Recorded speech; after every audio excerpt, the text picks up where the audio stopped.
China essentially shamed the United States on the world stage at this meeting on the conflict between Israel and the Palestinians, accusing it of obstructing efforts to issue a joint Security Council statement condemning the violence. This was the third Security Council meeting on the conflict in 6 days, but the first open meeting. Up until now, the US had blocked a public meeting, saying that it wanted time for diplomacy, time to work behind the scenes, but things have just gotten worse during that time. The US ambassador to the UN, Linda Thomas-Greenfield, tried to boost the United States' image, pointing out that the US has been engaged with regional partners trying to broker a ceasefire. But it appears that we are still seeing a cautious approach from the US when it comes to backing any council statement.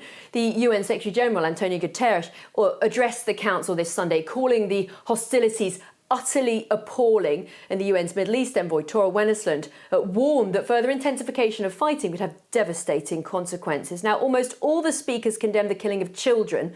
Palestinian Foreign Minister Riyad al-Maliki gave a very emotive speech. "When you embrace your children tonight," he said, "think of our children too, who are being killed by Israel."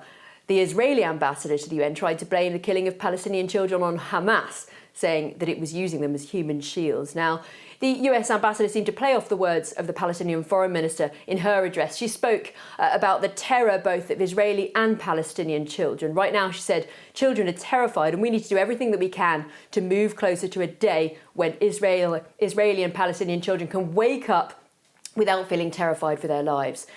Well, for now, 14 of the 15 council members still want a statement, but it's unclear if the US is going to support a joint Security Council declaration on this conflict.